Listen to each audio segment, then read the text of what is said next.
Shalom, bien-aimés dans le Seigneur, j'espère que vous allez bien par la grâce du Seigneur Jésus-Christ. J'espère que vous avez passé une excellente journée. En tout cas, bien-aimés, soyez bénis. Que le Seigneur Jésus-Christ soit avec vous. Voilà, aujourd'hui nous allons parler du Shabbat. Nous allons parler du Shabbat de l'Éternel. Du coup, donc, voilà, nous allons aborder un peu ce petit sujet-là, concernant le Shabbat. Voilà, il faut comprendre ce qu'est le Shabbat, selon la parole. Et on va voir que, voilà, le Shabbat a un accomplissement spirituel. Et nous savons quand le Shabbat va vraiment se réaliser. Donc nous allons comprendre ce qu'est le Shabbat selon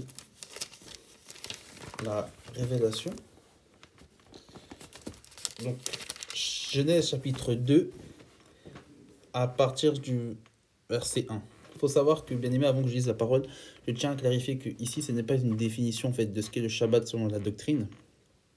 Et si le chrétien peut faire le Shabbat en fait, selon la Nouvelle Alliance, mais là on va vraiment en fait parler de l'aspect spirituel. Voilà, l'aspect spirituel. Il faut comprendre que Paul dira dans 1 Corinthiens chapitre 14, voilà les différents types de langage de l'évangile. On va donc prendre ce passage pour bien comprendre la disposition de l'enseignement, de l'instruction, comme un bien-aimé aime bien dire, l'instruction.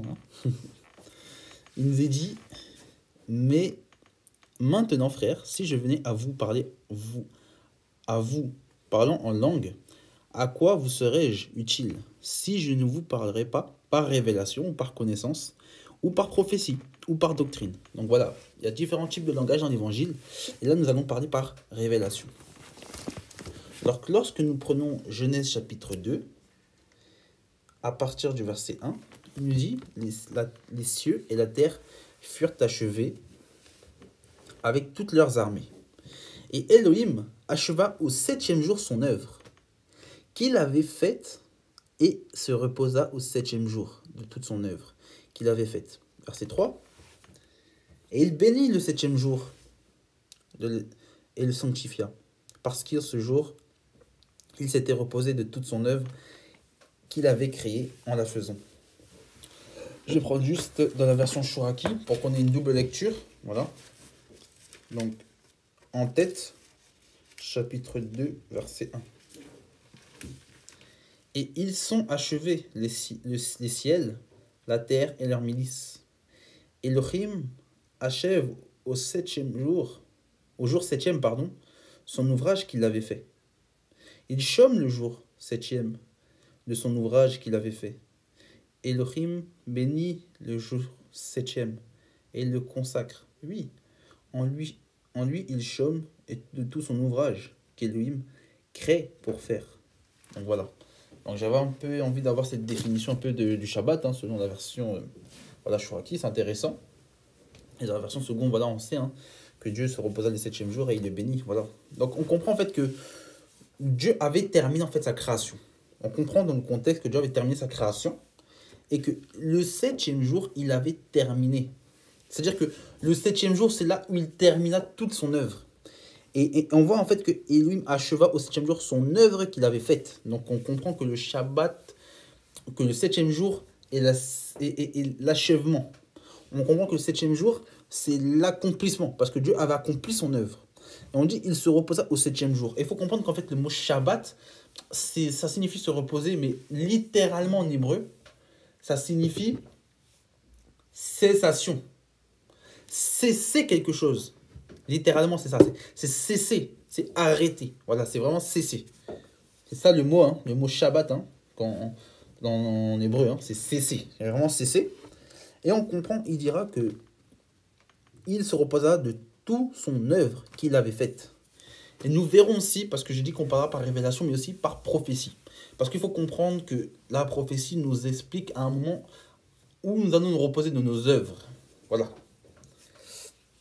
Donc voilà le texte de base, Genèse chapitre 2, verset 1. En fait, et on voit en fait que tout homme a besoin de se reposer. Vous savez, on travaille chaque jour, chaque semaine. Il y a en France, nous sommes en France, donc il y a cette notion des 35 heures. Donc on travaille du lundi au vendredi. et nous avons le samedi et le dimanche pour nous reposer. Il faut savoir que les Israélites avaient cette notion du septième jour. C'est ce que Dieu, voilà, Dieu va donner aux Israélites à partir du Exode 16 pour la manne. C'est-à-dire que pendant 6 jours,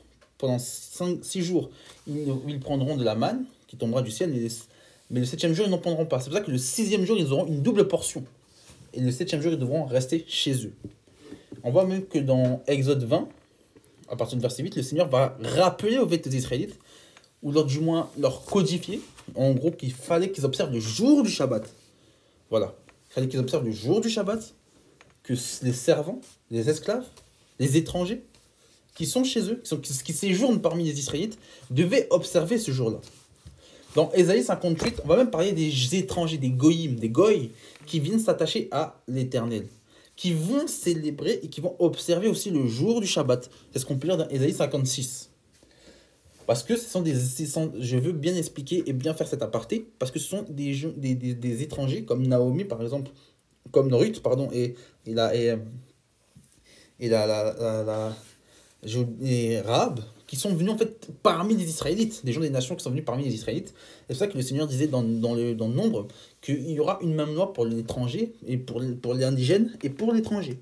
Donc c'est pour ça que je précise bien que c'est parce qu'ils séjournaient au milieu des Israélites. Donc voilà. Un jour nous parlerons de Shabbat doctrinalement. Voilà, nous parlerons de ceci doctrinalement. Maintenant nous allons aller dans la Nouvelle Alliance. Parce que voilà, nous avons vu que le Shabbat c'est le repos des œuvres. Nous allons dans Romains 8, à partir du verset 18 à 23.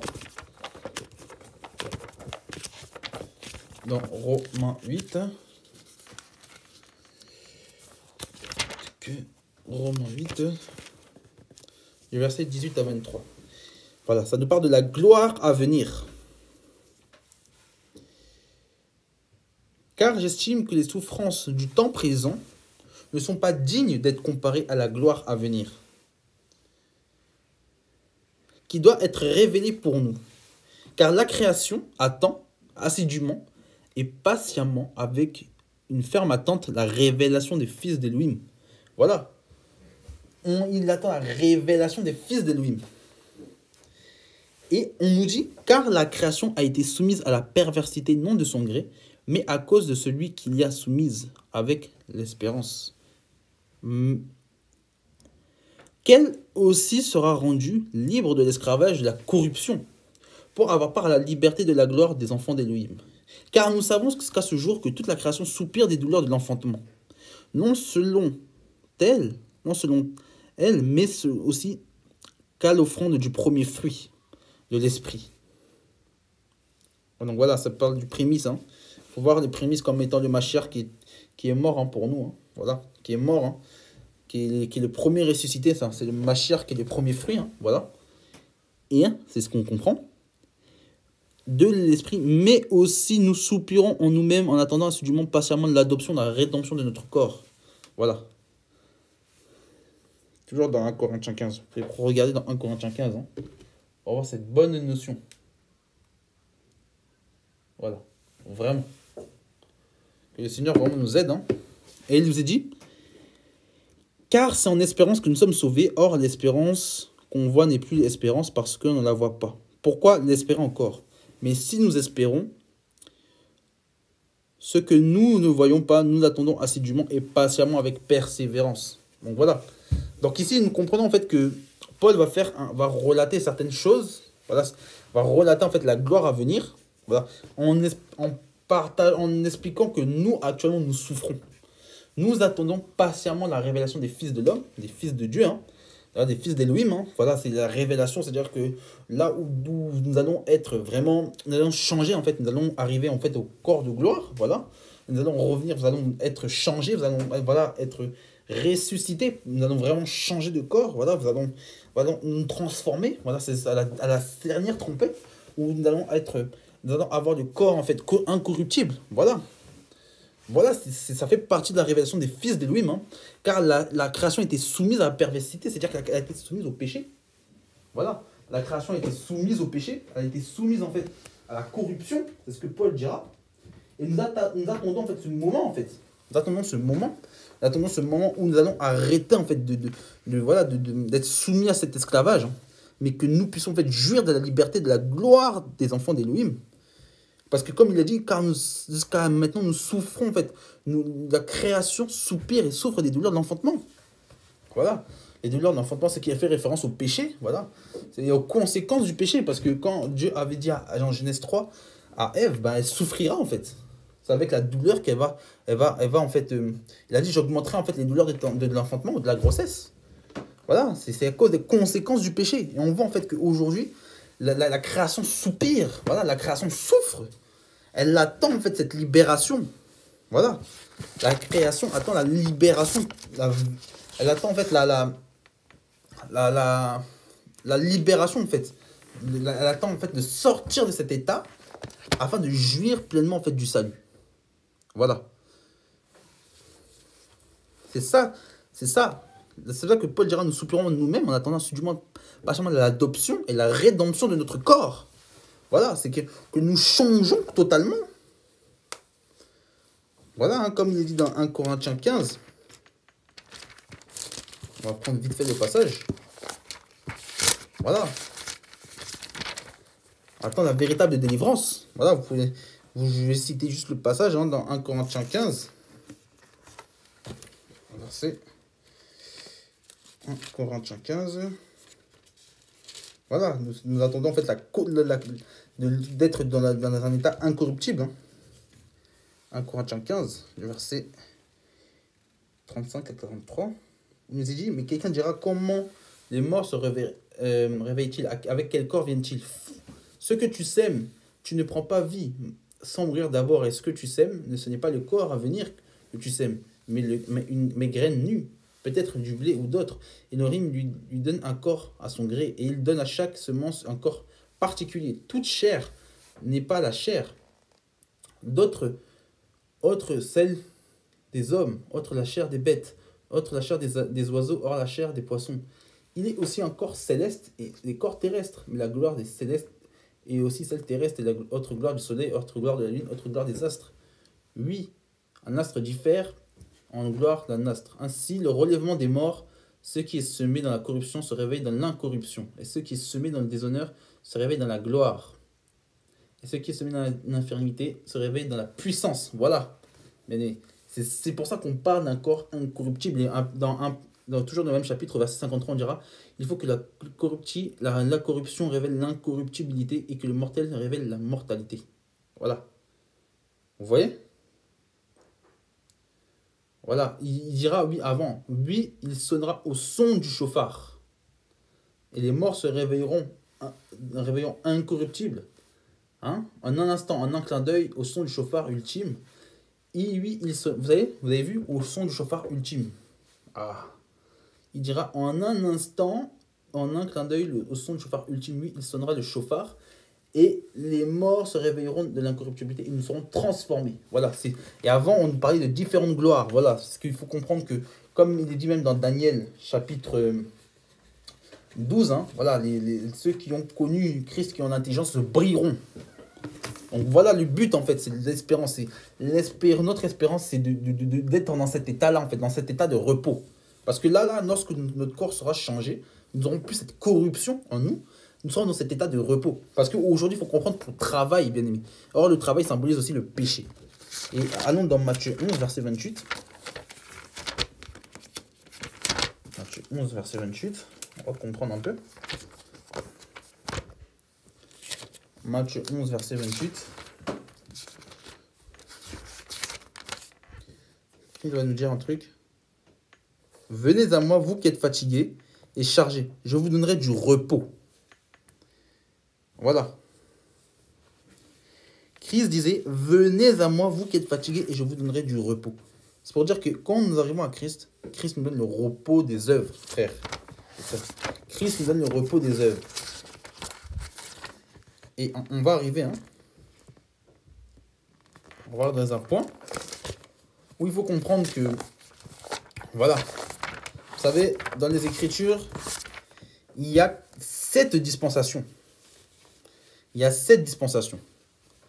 En fait, 7 dispensations qui signifient, en fait, âge. Voilà. 7 dispensations qui signifient âge. Et en grec, c'est ionen, voilà, qui signifie en fait période, voilà, ou temps.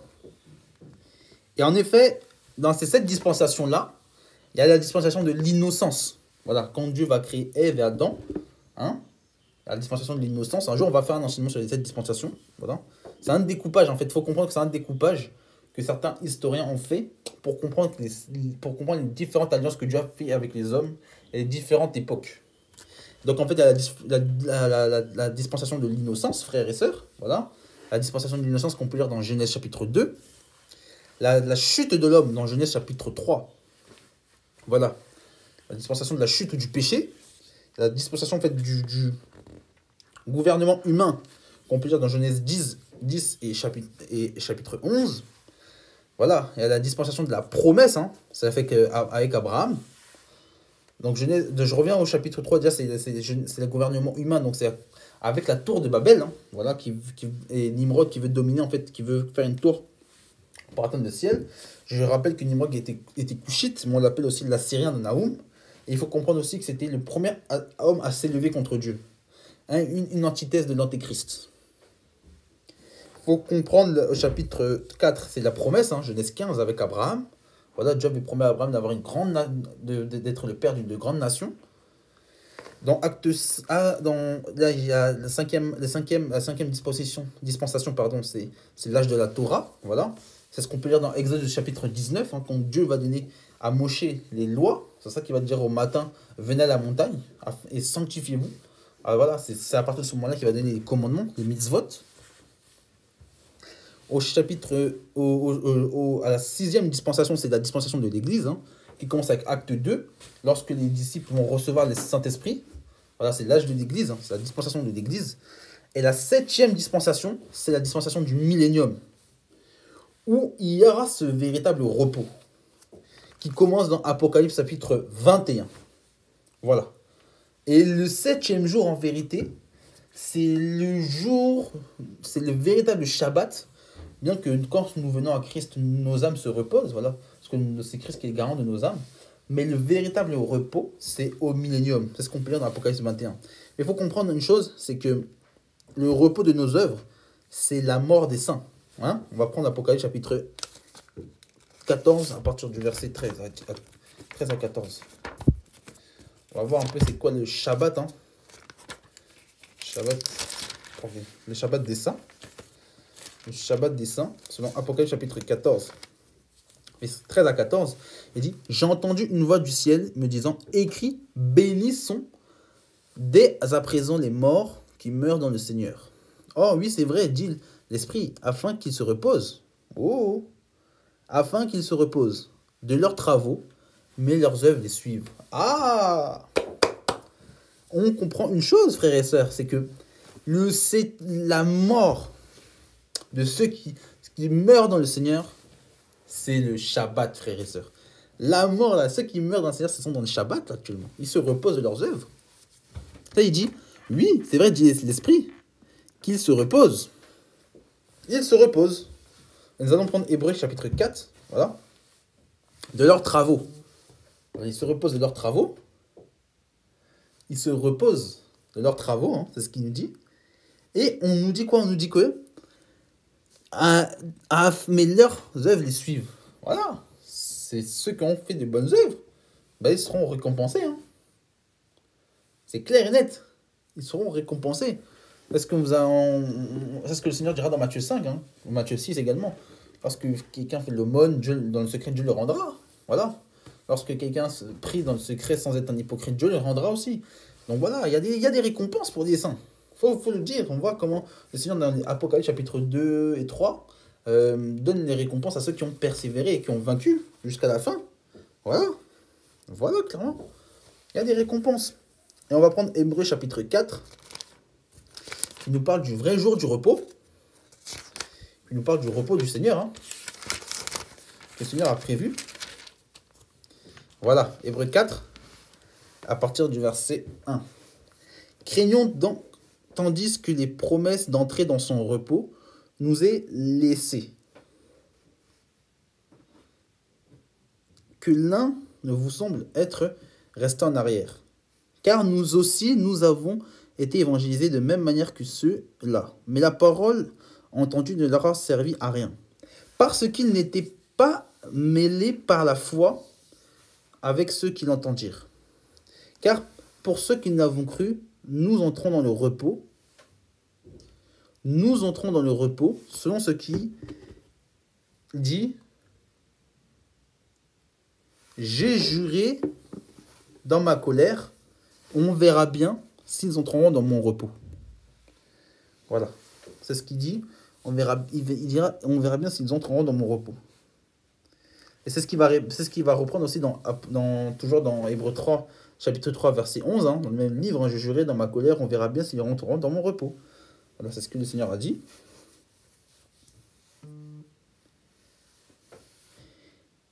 On continue la lecture. Et il dit cela, quoique ses œuvres aient été achevées depuis la fondation du monde.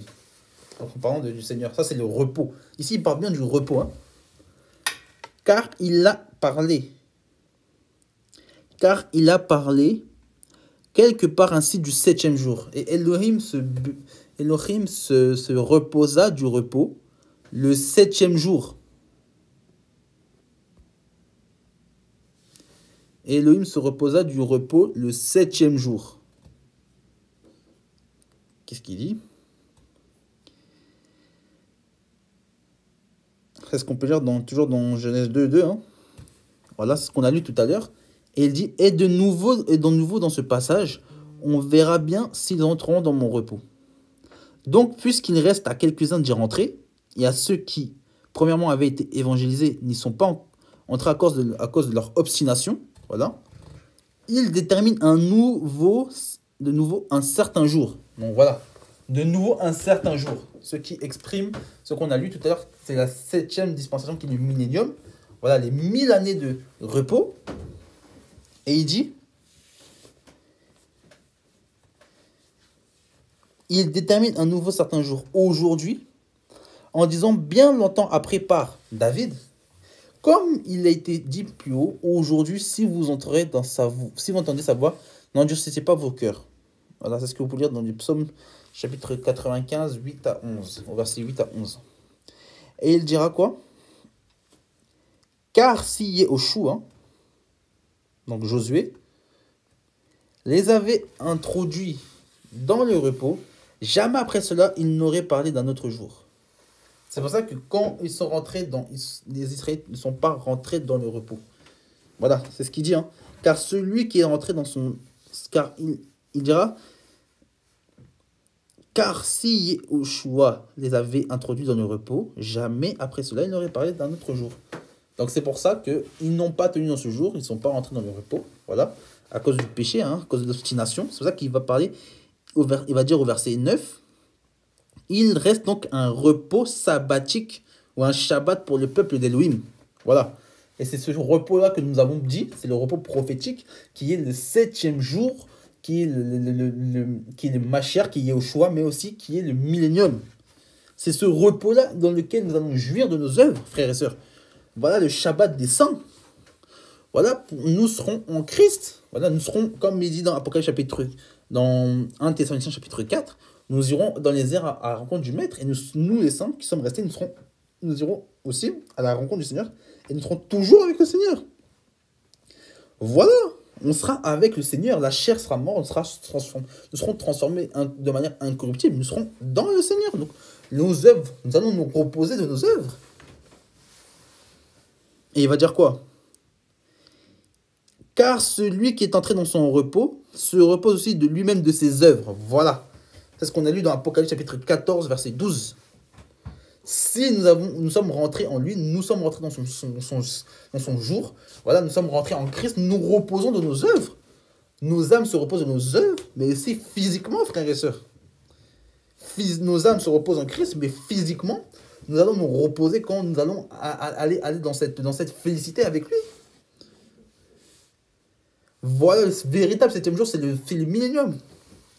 Et il dira, car celui qui est entré se repose lui-même de ses œuvres, comme Elohim des siennes. Efforçons-nous donc d'entrer dans ce repos-là, de peur que quelqu'un ne tombe dans le même exemple d'obstination. Voilà. Donc, nous pouvons encore entrer dans ce repos-là en Jésus-Christ, parce que Christ dira toujours dans Matthieu 11, verset 28, venez à moi, vous qui êtes fatigués, je vous donnerai du repos. Donc, lorsque nous sommes à Christ, nous nous reposons dans notre âme, mais voilà, comme je disais, physiquement, nous nous reposons en fait dans le millénium. Voilà.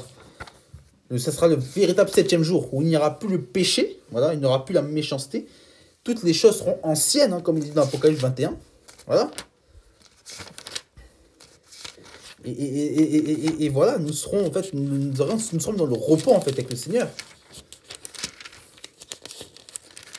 Voilà.